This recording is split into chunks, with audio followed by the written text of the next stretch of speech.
The Supreme Court today tossed out the Texas congressional map, creating chaos for the upcoming primary election and highlighting the difficulties of redrawing boundaries in states with diverse populations.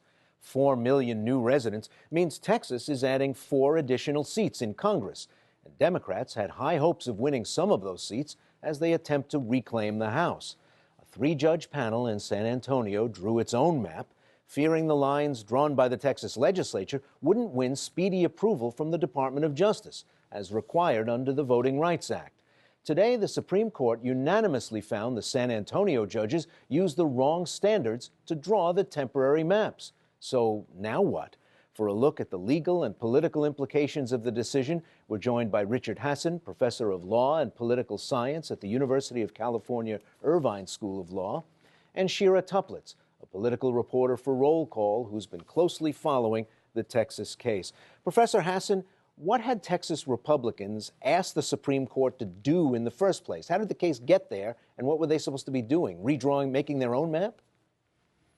Well, what happens is that Texas, because of its history of discrimination, is one of a number of states that has to get federal approval before they can make any changes in their voting laws, including their changes in redistricting laws. They've been trying to get their new redistricting maps approved through a federal court in Washington, D.C., but while that is ongoing, another 3-judge court, this one in Texas, is drawing some temporary maps. That has to be done because we need to know what maps to use following the new round of redistricting. What the Supreme Court said today was that the standard that the 3-judge Texas court used in drawing those maps was wrong. It's now sent it back for redrawing under some new standards, which are going to give a lot more deference to the Texas legislature's own maps. They've sent it back to the same court in Texas whose map that they just rejected?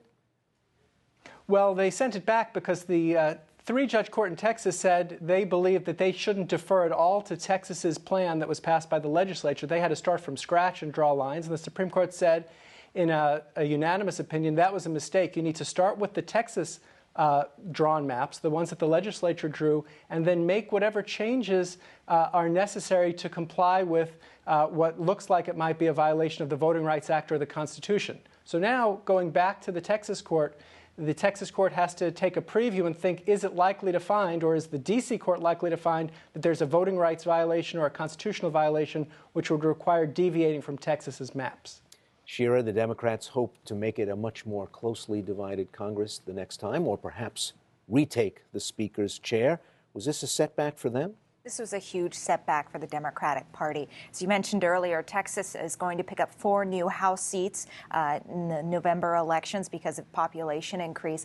Democrats need 25 seats to win back the House, so obviously 4, huge chunk of that. And under the court-drawn interim map, that was a very Democrat-friendly map. The way they drew those districts and where they added them included populations that tended to vote for Democrats. So by throwing this map out and then asking the court to base the new map, the new interim map, on the original map passed by the Texas legislature, well, this is good for Republicans because, as I'm sure you can imagine, there are a lot of Republicans in Texas. It's a state that consistently votes for Republicans. Well, it's the same thing in the state legislature. Republican majorities in both houses. Obviously, Governor Rick Perry, a Republican, and they drew a very Republican-friendly map, and a very aggressive one at that when they passed it this summer. Did they draw any seats of the new 4 that was friendly to minority aspirations, which is what the Voting Rights Act oversight is all about, after all?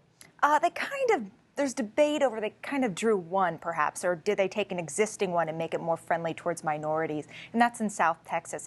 Democrats will argue that the map that the Texas lawmakers passed last summer actually was retrogressive in terms of minority voting rights.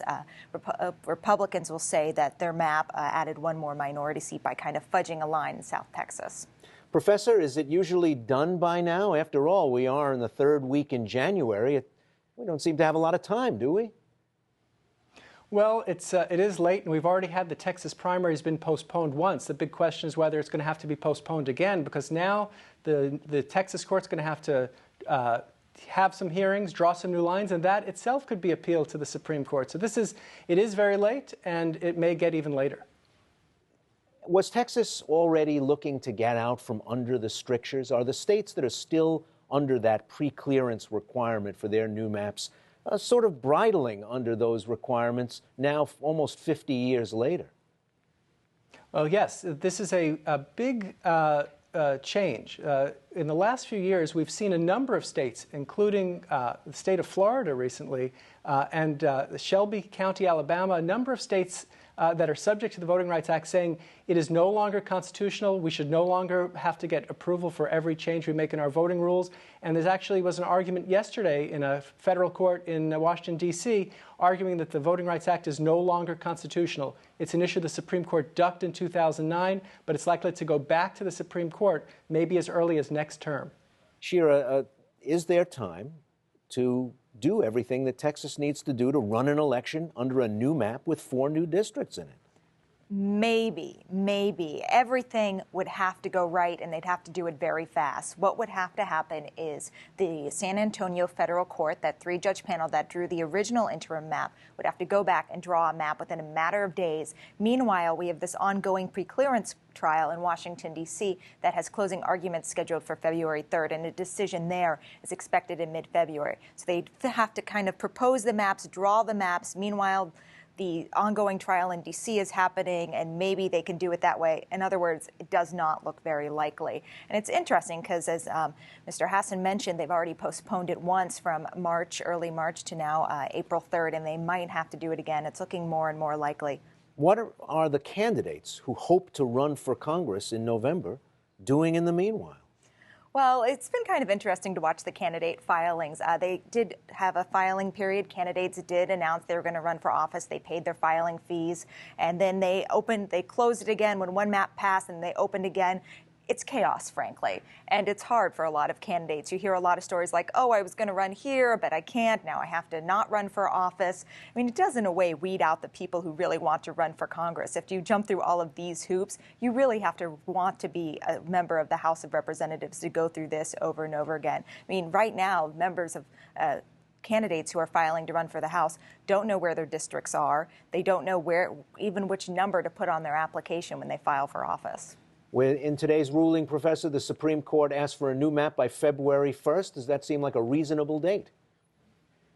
Well, I agree with Shira. It's going to be very tough. I really believe that if the court goes too far in one way or the other, it is likely to see another appeal go up to the Supreme Court. I don't know how much appetite the Supreme Court will have for a second emergency kind of hearing, but this is far from over, and I've already heard from a number of Democrats and minority plaintiffs in Texas who think they're going to have a better shot before this before the Texas court under the new standards than many people are giving them credit for.